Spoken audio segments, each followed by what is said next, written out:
Rejoignez les chroniques de Reddit et plongez dans d'autres récits, mais d'abord, écoutez celui-ci. Je m'appelle Claire Bennett. J'ai 27 ans et, jusqu'au Thanksgiving de l'année dernière, je pensais qu'être utile était la même chose qu'être aimé. Je faisais de longues gardes en tant que coordinatrice des opérations de vol en dehors de Pittsburgh. Le genre de travail où une seule erreur pouvait retarder un équipage entier, et pourtant, cela me semblait toujours plus facile que d'entrer dans la salle à manger de ma propre famille. Au moment où je me suis garé dans l'allée ce soir-là, j'étais déjà fatigué de cette fatigue qui s'installe derrière les yeux. La maison sentait la dinde, le beurre, la sauge et cette espèce de paix forcée que les familles déploient comme une nappe quand tout le monde sait que quelque chose d'horrible se cache en dessous. J'avais apporté 2 tartes, une bouteille de vin que je n'avais pas vraiment les moyens de m'offrir, et ce même stupide espoir que j'apportais chaque année que, peut-être, cette fois-ci, personne ne transformerait le dîner en un tribunal où je serais l'accusé. J'avais tort. La première demi-heure ne fut que sourire, petites questions inoffensives, toute cette performance familiale bien rodée que les gens jouent avant de décider qui sera humilié en premier. Puis ma mère a posé son verre, m'a regardé droit dans les yeux et l'a dit devant tout le monde comme si elle l'avait répété pendant des semaines. Tu es un fardeau, Claire. Et après ce soir, tu ne peux plus vivre avec nous. Personne n'a ri, mais personne ne m'a défendu non plus. Mon père a baissé les yeux. Ma petite sœur s'est figée, sa fourchette à mi-chemin de sa bouche. Et dans cette seule seconde, quelque chose en moi a cessé de supplier pour avoir ma place ici. Parce que la vérité était pire que de ne pas être désiré. La vérité, c'était que je payais pour rester dans une maison où ils avaient déjà décidé que j'étais dispensable. Ce qui s'est passé ensuite n'a pas explosé d'un seul coup. Ça s'est dénoué lentement, brutalement, et d'une manière qu'aucun d'eux n'avait vu venir. Avant que je vous raconte ce qui s'est passé après que je me sois levé de cette table, et ce que j'ai dit le lendemain matin en faisant mes valises, dites-moi quelle heure il est pour vous en ce moment et d'où vous regardez la vidéo. Je suis curieuse de voir jusqu'où cette histoire voyagera. Thanksgiving avait toujours été présenté comme sacré dans notre maison, ce qui signifiait en réalité que personne n'était autorisé à dire quoi que ce soit d'honnête jusqu'à ce que les dégâts soient impossibles à cacher. Cette année-là, la table paraissait parfaite, à la manière dont les choses fragiles le sont souvent juste avant de se briser. Dinde dorée au centre, un plat de patates douces à la cannelle, des haricots verts que personne n'a jamais vraiment aimés, les serviettes en lin de ma mère pliées comme si nous donnions une représentation pour un public invisible. Et des bougies qu'elle n'allumait que lorsqu'elle voulait que la soirée paraisse plus réussie qu'elle ne l'était. J'avais à peine pris place que la routine habituelle a commencé. Mon père a demandé comment allait le travail, de ce ton distrait que les gens utilisent quand ils veulent qu'on leur soit reconnaissant de s'en soucier sans risquer une vraie conversation. Ma sœur a demandé si je serais d'astreinte à Noël et je lui ai répondu que peut-être, car le planning d'hiver était toujours imprévisible. Ma mère a souri avec un peu trop d'éclat et a commencé à parler de la hausse des prix, du coût des courses, de l'hypothèque, de la difficulté de gérer un foyer quand certains comprenaient ce qu'étaient les responsabilités et que d'autres ne savaient que se laisser porter. Elle n'a pas prononcé mon nom au début. Elle ne le faisait jamais quand elle voulait un effet maximum. Elle aimait d'abord préparer le terrain, laissant le malaise s'installer lentement jusqu'à ce que tout le monde sache exactement qui elle visait, sans que personne ne soit assez courageux pour l'interrompre. Je reconnaissais ce rythme, parce que je l'avais financé pendant des mois. Depuis près d'1 an, je payais la facture d'électricité depuis mon compte courant, je payais pour Internet, j'envoyais de l'argent pour combler les découverts de l'hypothèque à chaque fois que mon père disait que les fins de mois étaient à nouveau difficiles. Et j'aidais discrètement pour les frais scolaires de ma fille chaque fois que ma mère utilisait ce ton blessé et épuisé qui rendait tout refus cruel. Ils appelaient ça « aider la famille ». Ils appelaient ça « faire ce qu'il faut ». Mais, d'une manière ou d'une autre, ces expressions impliquaient toujours mon argent et jamais mon opinion. Je me souviens avoir regardé autour de cette table et réalisé que tout le monde là-bas connaissait des bribes de la vérité, mais qu'aucun d'entre eux n'était prêt à en assembler la totalité. Puis ma mère a finalement fait ce qu'elle avait clairement attendu de faire toute la soirée. Elle a posé sa fourchette, a tamponné le coin de sa bouche avec sa serviette, m'a regardé directement et a dit « Je vais dire ce que tout le monde ici pense. Claire, tu es un fardeau. Tu es trop âgée pour être encore là et après ce soir, tu vas devoir trouver une autre solution. » La pièce est devenue si silencieuse que je pouvais entendre le lave-vaisselle bourdonner dans la cuisine et le faible cliquetis de la hotte au-dessus de la cuisinière. Pendant une étrange seconde, j'ai cru avoir mal entendu, car la cruauté est toujours plus surréaliste lorsqu'elle arrive d'une voix calme. J'ai d'ailleurs ri un petit coup. Pas parce que c'était drôle, mais parce que le choc ressemble parfois à de l'incrédulité qui essaie de se protéger. Un fardeau, ai-je demandé. C'est le mot que tu as choisi. Ma mère a croisé les bras et s'est légèrement penchée en arrière, comme si elle s'installait dans une décision qu'elle avait déjà répétée en privé. Oui, a-t-elle dit. Tu vas et tu viens, tu prends de la place, tu amènes tes humeurs dans cette maison et tu agis comme si le monde te devait de la patience. Je l'ai fixée, admirant presque la précision de la chose. Elle avait réussi à effacer chaque facture que j'avais payée, chaque crise que j'avais couverte, chaque chose pratique que j'avais faite pour maintenir la stabilité de cette maison reniflement et à me réduire à un inconvénient avec une valise. Je me suis tourné vers mon père, m'attendant au moins à de l'inconfort, à une quelconque lueur humaine qui me dirait que cela était allé trop loin. Mais il a simplement fixé son assiette et frotté son pouce le long du bord de son verre d'eau. Ce silence m'en a dit plus que n'importe quel discours. Massy a chuchoté, maman. Mais si doucement que ça comptait à peine comme une résistance. Ma mère ne l'a même pas regardé. Elle a gardé les yeux fixés sur moi, confiante maintenant car elle sentait que la pièce restait de son côté par l'inaction. C'était la pire partie. Pas seulement l'insulte, mais la certitude qui se cachait derrière. Elle l'a dit comme si elle savait que personne ne contesterait sa version de moi. Je me suis levé lentement, j'ai reculé ma chaise et j'ai posé la seule question qui comptait. Tu veux vraiment que je parte? Elle a soutenu mon regard sans broncher. Oui. Net, plat, public, définitif. Quelque chose de froid m'a alors traversé, plus froid que la rage et plus stable que la douleur. J'ai pris mon manteau, j'ai laissé la tarte que j'avais apportée intacte sur le comptoir et j'ai marché vers la porte. Personne ne m'a arrêté. Personne ne m'a suivi dans l'allée. Personne n'a appelé mon nom. Et, debout là, sous la lumière du porche, avec l'air de novembre qui transperçait mon pull et mes mains qui tremblaient tellement que j'ai fait tomber mes clés 2 fois, j'ai enfin compris la véritable humiliation de ce dîner. Ce n'était pas que ma mère m'ait appelé un fardeau. C'était que j'avais passé tellement de temps à essayer d'être utile à des gens qui avaient déjà décidé que mon utilité était la seule raison de me garder. C'est à ce moment-là que j'ai pris ma décision. S'ils voulaient savoir à quoi ressemblait la vie sans moi dans cette maison, ils étaient sur le point d'en découvrir chaque recoin. J'ai à peine dormi cette nuit-là. Après avoir quitté la maison, j'ai conduit sans réfléchir pendant près de 40 minutes avant de me garer devant une pharmacie ouverte 24h24, le moteur toujours en marche et le chauffage au minimum. L'enseigne fluorescente bourdonnait au-dessus de moi. Des voitures allaient et venaient, et je suis juste resté là à serrer le volant, à repasser la voix de ma mère en boucle jusqu'à ce que les mots cessent de ressembler à une phrase et commencent à résonner comme un verdict. Fardeau. Elle avait choisi ce mot avec soin. Ce n'était pas impulsif. Ce n'était pas une colère sur le coup de l'émotion. C'était le genre de mot que les gens utilisent quand ils veulent vous faire sentir que votre existence coûte cher. J'aurais dû pleurer plus fort que je ne l'ai fait. J'aurais dû m'effondrer sous le poids de ce mot. Au lieu de cela, vers 3 heures du matin, la douleur a commencé à se durcir pour devenir quelque chose de plus utile. Il y a une sorte de colère qui vous détruit, et il y a celle qui vous présente enfin à vous-même. À l'aube, j'avais les deux. Quand je suis retourné dans la maison le lendemain matin, personne n'a agi comme si une ligne avait été franchie. Cela seul m'a presque plus abasourdi que le dîner lui-même. Mon père était à la table de la cuisine, faisant semblant de lire les informations sur sa tablette, rafraîchissant le même écran encore et encore, comme si la concentration pouvait excuser la lâcheté.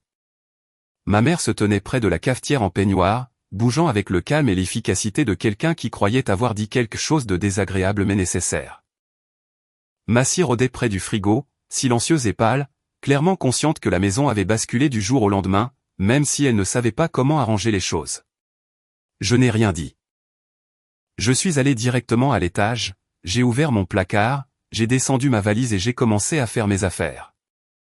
Pas de façon dramatique, pas en sanglotant, pas en panique. Je pliais mes vêtements avec cette concentration mécanique que les gens utilisent lorsque l'émotion ne ferait que les ralentir. Les pulls d'abord, puis les pantalons de travail, ma trousse de toilette, mes chargeurs, mes manuels de vol, mon ordinateur portable et la photo encadrée de l'université que je gardais autrefois en bas, jusqu'à ce que ma mère dise qu'elle encombrait le salon. Je venais juste de fermer un côté de la valise quand elle est apparue sur le pas de la porte et s'est appuyée contre l'encadrement, comme si je dérangeais sa matinée. Alors, tu vas vraiment faire une scène pour ça, a-t-elle demandé. Cette phrase m'a tout dit. Dans sa version de la réalité, elle n'avait pas fait de scène en humiliant sa fille devant la famille au dîner de Thanksgiving. C'était moi qui faisais une scène en la prenant au sérieux. Je n'ai pas répondu tout de suite. J'ai continué à faire mes bagages pendant encore quelques secondes, puis j'ai dit, « Tu m'as dit de partir. » Elle a haussé les épaules, presque ennuyée. « Je t'ai dit la vérité. » C'est différent. Quelques secondes plus tard, mon père est apparu derrière elle, mais il est resté plusieurs pas en arrière, comme si la distance physique pouvait le protéger de toute responsabilité morale. « Claire, a-t-il dit, calme-toi peut-être un peu et réfléchis-y avant de faire quelque chose de dramatique. » Je me suis retourné et je les ai regardés tous les deux, vraiment regardés, et pour la première fois, la structure entière de notre famille m'est apparue comme une évidence. Ma mère gérait la cruauté. Mon père gérait le silence qui rendait cela supportable pour elle. Tous les autres s'adaptaient autour des dégâts et appelaient ça la normalité. J'y ai déjà bien réfléchi, ai-je dit. Probablement beaucoup plus longtemps que vous deux. Ma mère a croisé les bras. Alors laisse-moi t'épargner cette déception. Vivre seul n'est pas aussi facile que de jouer les martyrs sous-estimés dans cette maison. Le mépris dans cette phrase m'a presque fait rire parce qu'elle reposait toujours sur la même supposition, que je bluffais, que la peur me ferait rentrer dans le rang, que je préférais accepter l'humiliation plutôt que l'incertitude. Elle ne comprenait toujours pas que l'incertitude commençait à paraître paisible en comparaison du fait de rester.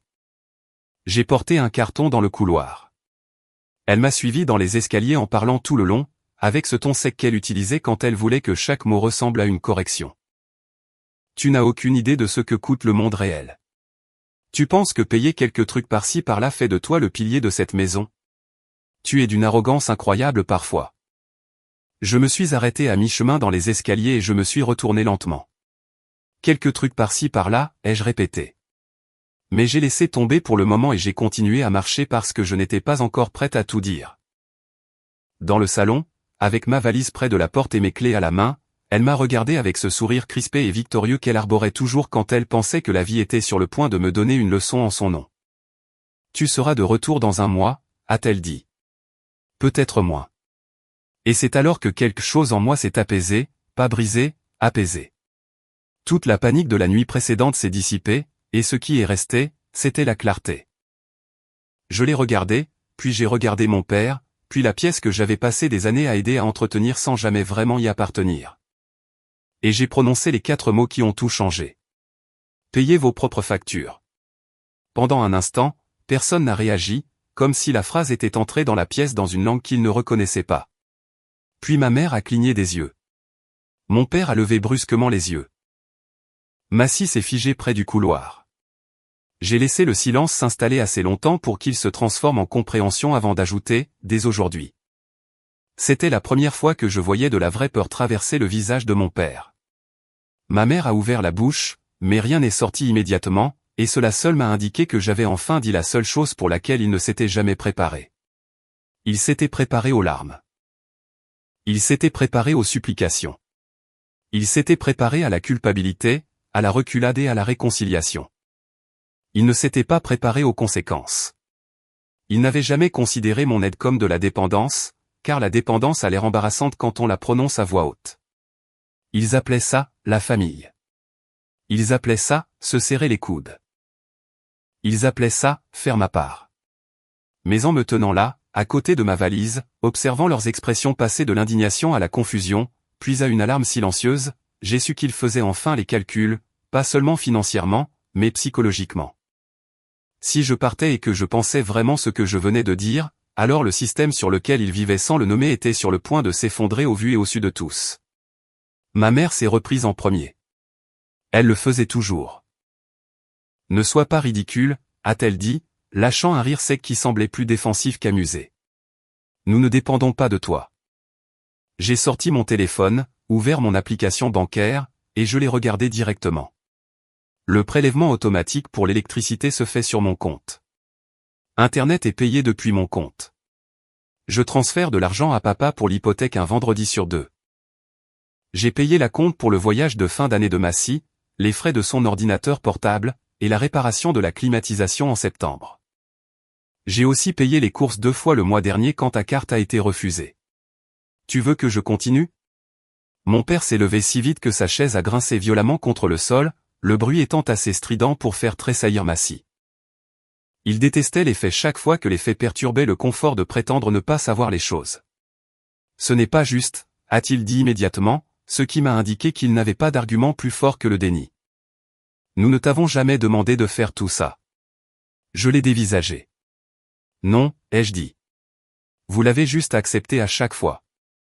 Ma mère s'est alors avancée, la colère revenant parce que l'exposition l'enrageait toujours plus que le conflit lui-même. Tu agis comme si nous t'avions exploité. C'est dégoûtant. J'ai presque admiré la rapidité avec laquelle elle passait à l'offensive, la façon naturelle dont elle se redonnait le rôle de la partie blessée. Non, ai-je dit calmement. J'agis comme si j'en avais fini d'être utilisé et insulté dans le même foyer. Massy nous a regardés tour à tour, confus et pâles. Attends, a-t-elle dit doucement. Tu as payé pour mon voyage?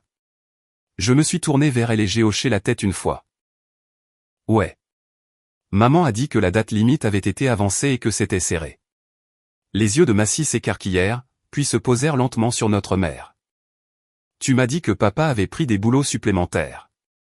Le visage de mon père s'est durci, embarrassé maintenant d'une manière qu'il n'avait pas été au dîner. Ma mère a répliqué sèchement avant qu'il ne puisse répondre. Ce n'est pas la question en ce moment. Mais c'était la question. C'était toute la question. La dette émotionnelle impayée, la dépendance financière, la vérité sélective, la mythologie familiale construite sur le fait de rendre une seule personne responsable, pour ensuite lui en vouloir d'être nécessaire. J'ai pris mes clés et me suis dirigé vers la porte, mais ma mère s'est mise en travers de mon chemin. Tu ne vas pas menacer ce foyer parce que tes sentiments ont été blessés, a-t-elle dit. Cette phrase m'a suivi pendant des semaines parce qu'elle était tellement révélatrice. Pour elle, le problème n'était jamais l'humiliation, jamais le mensonge, jamais le fait qu'elle avait réduit sa fille à un fardeau après avoir profité de ses revenus. Le problème était que je refusais de l'encaisser avec grâce et de rester utile malgré tout. Je ne menace personne, ai-je dit. Je pars exactement comme tu l'as demandé. Mon père a réessayé, plus doucement cette fois, comme si changer de ton pouvait en effacer le contenu. Claire, sois réaliste. Où vas-tu aller? Je l'ai regardé et j'ai réalisé qu'il croyait toujours que l'incertitude était plus effrayante que le manque de respect. Quelque part où je ne paie pas pour être indésirable, ai-je dit. Ça a frappé plus fort que je ne m'y attendais. Même ma mère a détourné le regard pendant une demi-seconde. J'ai conduit jusqu'au travail avec ma valise dans le coffre, un sac de sport sur la banquette arrière, et ce genre d'adrénaline creuse qui rend les feux de circulation ordinaires surréalistes. Au bureau des opérations, tout semblait d'une normalité insultante. Les tableaux de vol se mettaient à jour. Les téléphones sonnaient. Les gens se plaignaient des retards dus à la météo et des horaires d'équipage. J'ai répondu aux emails, vérifié les manifestes, confirmé les temps de rotation, et passé toute la matinée à fonctionner avec cette étrange lucidité qui suit parfois un désastre personnel. Pendant le déjeuner, j'ai appelé ma meilleure amie, Nina Brox, qui vivait à 20 minutes de là, à Dormont, et qui avait passé la dernière année à me dire que ma famille ne me traitait pas comme une fille. Il me traitait comme une infrastructure d'urgence. Elle a décroché à la première sonnerie. « Et, ça va ?» J'ai commencé par « non », puis je lui ai tout raconté. Pas la version édulcorée, pas la version qui rendait tout le monde compliqué et sympathique. La version exacte. Le dîner. Le mot fardeau. Le pas de la porte. Les 4 mots. Le silence qui a suivi. Je pouvais entendre la respiration de Nina changer pendant que je parlais, comme c'est le cas quand quelqu'un qui vous aime essaie de ne pas vous interrompre sous l'effet de la colère. Quand j'ai enfin terminé, elle a dit très doucement, « Claire, viens dormir chez moi ce soir. » Puis, après une pause, elle a ajouté, « Et ne leur envoie pas $1 de plus par culpabilité. » Pas un seul. Je me suis retourné sur ma chaise et j'ai regardé par la fenêtre du bureau un jet régional circuler sur le tarmac, guidé par des lumières, des lignes, des signaux, des systèmes, tout cela conçu pour empêcher quelque chose de lourd de dévier de sa trajectoire. Cette image est restée gravée en moi. J'avais passé des années à être ce système pour ma famille, corrigeant, couvrant, ajustant, stabilisant silencieusement. Et maintenant, ils étaient furieux que j'aie quitté la piste. Ce soir-là, quand j'ai conduit jusqu'à l'appartement de Nina au lieu de la maison de mes parents, je m'attendais à ce que la panique me frappe à la seconde où je me garerais. Au lieu de cela, je me suis senti épuisé, humilié, affamé, soulagé, et étrangement calme, tout à la fois. Nina est venue à ma rencontre sur le trottoir en chaussettes et en sweat, a jeté un coup d'œil à mon visage, a attrapé le sac de sport sur ma banquette arrière et a dit « Tu ne retourneras pas là-bas ce soir ».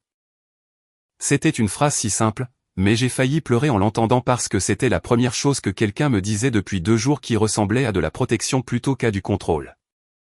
À l'intérieur de son appartement, avec une lampe qui brillait dans le coin et des boîtes de plats à emporter sur la table basse, le monde semblait plus petit, plus sûr et plus honnête que la maison que je venais de quitter. Et pour la première fois depuis le dîner de Thanksgiving, je me suis permis d'envisager la possibilité que mon départ n'avait pas détruit ma vie. C'était peut-être la première étape pour la récupérer. Les premières 48 heures après mon départ ont été presque amusantes, d'une manière sombre et révélatrice. Ma mère n'a pas appelé pour s'excuser. Elle a appelé pour tester mes limites. Le premier message disait « Tu as oublié ton manteau d'hiver ». Le deuxième disait « La compagnie d'électricité a envoyé un email bizarre ».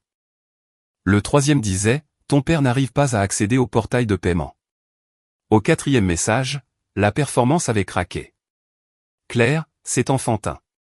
Au sixième message, la colère était pleinement arrivée.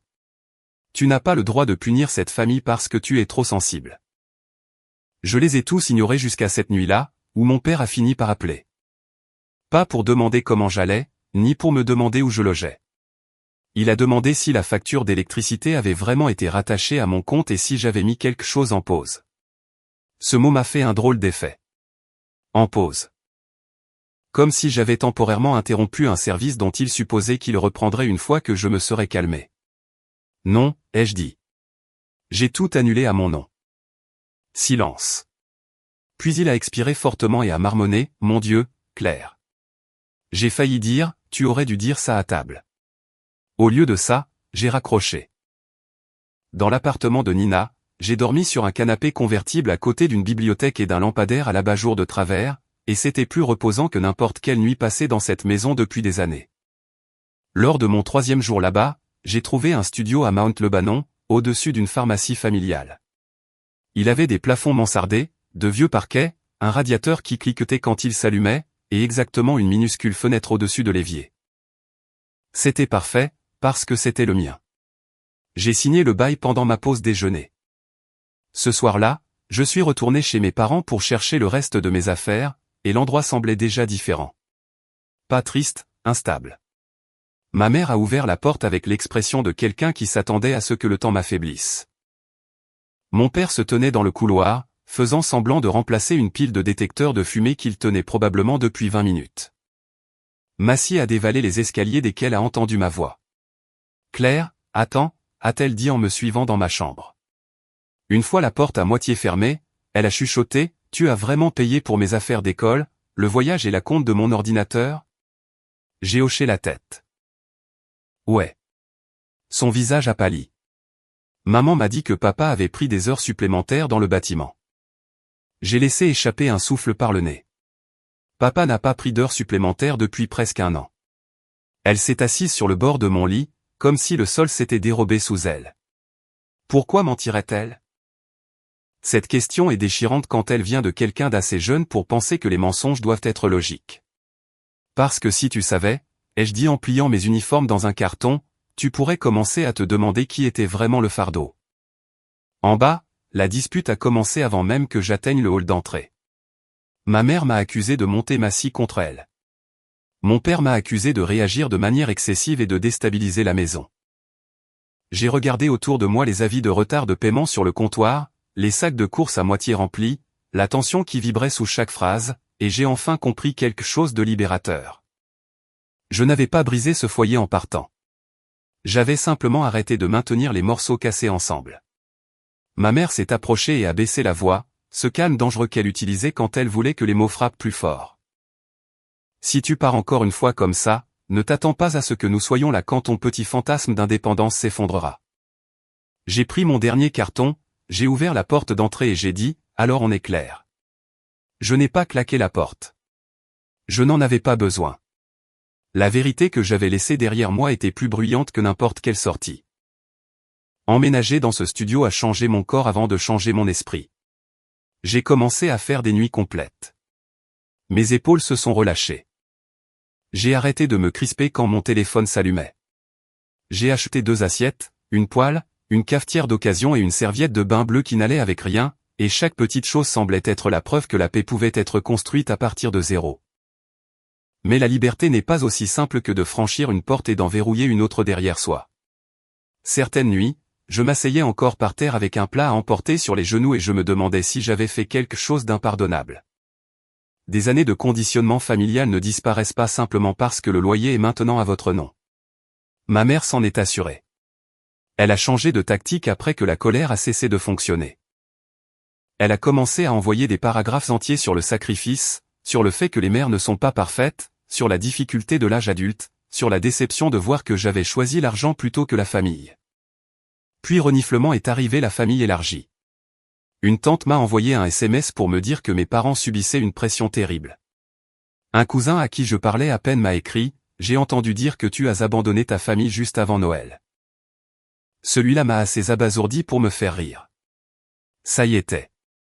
L'histoire révisée faisait déjà le tour. Je n'étais plus la fille qui avait été traitée de fardeau et mise à la porte après des années de soutien financier. J'étais la fille égoïste qui avait laissé ses parents en difficulté quand ils avaient le plus besoin d'elle. Nina m'a dit de ne répondre à rien de tout ça, mais j'avais besoin d'air. Alors, un dimanche après-midi, j'ai conduit jusqu'à un petit parc à Bethel Park, où mon grand-père, Walter Bennett, s'asseyait souvent pour nourrir les oiseaux et faire semblant de ne pas aimer corriger des étrangers sur des statistiques de baseball. Il m'a vu avant que j'atteigne le banc et m'a lancé ce long regard silencieux qu'ont les hommes âgés lorsqu'ils soupçonnent que la vérité est plus moche que la version que tout le monde raconte. « Tu as l'air fatiguée, ma grande » a-t-il dit. Je me suis assise à côté de lui et je lui ai tout raconté. Cette fois, je n'ai pas censuré mon histoire pour paraître juste. Je lui ai parlé des transferts pour l'hypothèque, des factures, des dépenses de Massy, de l'embuscade de Thanksgiving, de la réplique sur le fardeau, des appels qui ont suivi et des mensonges qui se répandaient maintenant dans la famille. Il n'a pas interrompu une seule fois. Quand j'ai eu fini, il a secoué la tête lentement et a dit « Ta mère a toujours voulu le contrôle plutôt que la proximité. J'espérais que l'âge adoucirait ça. On dirait que ça l'a aiguisé. » Entendre quelqu'un de plus âgé le dire à voix haute m'a presque brisé. Pas parce que c'était nouveau, mais parce que c'était vrai. « Est-ce que j'ai mal agi ?» ai-je demandé. Il a regardé droit devant lui vers l'étang et a dit « Non. Tu as fait la chose qui coûte cher. » Les gens confondent ces deux choses tout le temps. J'ai ri à travers mes larmes à cette remarque.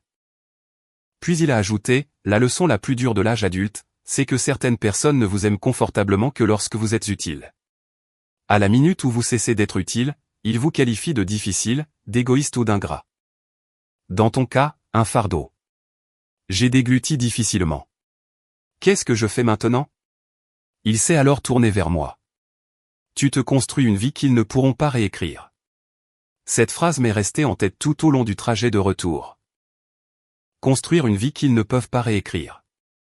Ne pas me défendre à l'infini. Ne pas supplier d'être comprise. Construire. Cette nuit-là, j'ai bloqué 3 proches, j'ai mis ma mère en sourdine, et j'ai commencé à faire quelque chose que j'aurais dû faire il y a longtemps. J'ai tout rassemblé. Capture d'écran de virement bancaire, confirmation de paiement de facture, reçu scolaire, facture de réparation, note de l'hypothèque. Pas parce que je voulais me venger au sens théâtral du terme, mais parce que j'en avais fini de laisser la vérité être optionnelle. La fin est arrivée 2 semaines avant Noël, et elle est arrivée comme les choses arrivent habituellement dans des familles comme la mienne. Pas avec grâce, mais sous pression. Mon père m'a appelé avec un numéro inconnu parce que j'avais arrêté de décrocher avec son numéro habituel. Sa voix était tendue, plus fluette que dans mes souvenirs. Claire, il manque de l'argent pour l'hypothèque. Ta mère a dit qu'il y avait peut-être eu un malentendu sur ce que tu avais arrêté de payer. Je me tenais dans ma cuisine en tenant un sac de courses et j'ai presque admiré la formulation. Un malentendu. Comme si mon départ avait été une erreur de comptabilité. Il n'y a pas de malentendu, ai-je dit. J'ai arrêté de financer une maison où on m'a appelé un fardeau. Il a soupiré comme si je rendais la conversation embarrassante. Est-ce qu'on est obligé de recommencer? C'est à ce moment-là que quelque chose de définitif s'est mis en place. Tu veux dire, est-ce qu'on est obligé de se parler honnêtement à nouveau, ai-je demandé. Il a raccroché. 20 minutes plus tard, ma mère a appelé. Cette fois, j'ai répondu parce que j'en avais fini d'être pourchassé par des conversations à moitié terminées. Elle n'a pas perdu de temps. Si cette maison coule à cause de ton caprice, tu l'auras sur la conscience pour toujours. Je m'appuyais contre le comptoir et regardais mon minuscule studio, le radiateur qui sifflait, le torchon qui pendait de travers, la vie que j'avais construite un achat serein à la fois. Non, ai-je dit. Ce que j'aurai sur la conscience, c'est d'avoir enfin quitté un endroit qui utilisait la honte comme loyer. Elle a pris une grande inspiration. Comment oses-tu me parler comme ça après tout ce que j'ai fait pour toi? Il y a des phrases tellement répétées qu'elles se révèlent elles-mêmes avant de persuader qui que ce soit. J'ai failli répondre à l'ancienne. Avec panique et explication. Au lieu de cela, j'ai dit très clairement, tu m'as appelé un fardeau devant la famille. Tu m'as dit de partir. Je suis parti. C'est ça l'histoire. Elle a commencé à hausser la voix, mais je lui ai coupé la parole. Et puisque tout le monde semble confus, j'ai réglé ça aussi. Plus tôt cet après-midi-là, après qu'un énième membre de la famille m'a suggéré d'aider mes parents discrètement au lieu de leur donner une mauvaise image. J'avais envoyé un message simple et factuel dans la conversation de groupe de la famille. Pas d'insultes, pas de drame. Juste des dates, des montants, des captures d'écran et un seul paragraphe. Puisqu'il semble y avoir de la confusion, je tiens à préciser que j'ai payé l'électricité, Internet, plusieurs découvertes de l'hypothèque, les frais scolaires de Massy et de multiples réparations de la maison au cours de l'année dernière. À Thanksgiving, on m'a appelé un fardeau et on m'a dit que je ne pouvais plus vivre là. J'ai déménagé le lendemain matin et j'ai mis fin à tous les paiements à mon nom. Merci d'arrêter de me contacter pour suggérer que j'ai abandonné un foyer que je soutenais financièrement. C'était tout. Net, documenté, irréfutable. Le silence après l'envoi a duré 9 minutes. Puis les appels ont commencé. Une tante s'est excusée. Un cousin a annulé l'envoi d'une leçon de morale. Mon grand-père a envoyé un SMS disant « Fier de toi ». Massy a appelé en pleurant. Pas parce que j'avais exposé qui que ce soit, mais parce qu'elle avait enfin vu à quel point sa réalité avait été modifiée pour elle. Ma mère, bien sûr, était furieuse. Pas à cause de ce qui s'était passé. À cause de la perte de contrôle sur le récit. « Tu nous as humiliés » a-t-elle dit. Non, ai-je répondu. Je t'ai corrigé. Elle est devenue très silencieuse après ça. Le genre de silence qui signifie que la rage s'est heurtée à un mur qu'elle ne peut pas repousser. Puis elle a dit la chose la plus triste et la plus vraie qu'elle ait dite depuis des années. Tu as changé. J'ai regardé la fenêtre au-dessus de mon évier, où la vitre reflétait une femme fatiguée qui se ressemblait enfin. Oui, ai-je dit. C'était le but. Nous ne nous sommes plus reparlés après cet appel. Pas vraiment. Il y a eu quelques messages logistiques par l'intermédiaire de mon père. Un document texte transféré. Un SMS gênant en janvier me demandant si je voulais une vieille boîte de décoration. Mais la structure émotionnelle de notre famille était terminée. Ma mère ne pouvait plus me menacer d'exil après que j'y ai survécu. Mon père ne pouvait plus se cacher derrière la neutralité après que tout le monde ait vu ce que son silence coûtait. Massy a commencé à me rendre visite le dimanche. Nous préparions des pancakes en boîte, regardions de mauvais films à la télévision par câble, et avons lentement appris à parler sans que quelqu'un d'autre ne réécrive la conversation. Au printemps, j'ai été promu au travail. J'ai acheté un meilleur canapé. J'ai arrêté de vérifier mon téléphone avec appréhension. Et un soir, en étiquetant des restes dans mon propre réfrigérateur après une garde de 12 heures, j'ai réalisé que j'avais passé presque une journée entière sans entendre la voix de ma mère dans ma tête. C'est à ce moment-là que j'ai compris à quoi mes 4 mots avaient vraiment mis fin. Pas seulement au paiement, pas seulement à l'arrangement. Ils ont mis fin à la version de moi qui croyait que l'amour devait se mériter par l'épuisement. Payez vos propres factures. C'est ce que j'ai dit. 4 mots. Mesquin, peut-être. Tranchant, c'est certain. Mais ils ont forcé tout le monde dans cette maison à faire face à la vérité qu'ils évitaient depuis des années. Ma mère a perdu son plan de secours. Mon père a perdu le luxe de faire semblant. Et j'ai perdu quelque chose, aussi. L'illusion que la famille signifie automatiquement la sécurité. Mais ce que j'ai gagné valait plus que cela. La paix. Des limites. Le respect de moi-même. Une vie qui m'appartenait enfin. Alors, si on vous a déjà dit que vous étiez trop ceci, trop cher, trop émotif, trop difficile ou un fardeau par les personnes même qui profitaient de votre loyauté, écoutez-moi bien. Parfois, s'en aller n'est pas de la cruauté. Parfois, c'est la première chose honnête que vous faites. Et parfois, les gens qui vous traitent d'égoïste sont juste en colère que vous ayez arrêté de leur faciliter la vie au détriment de la vôtre.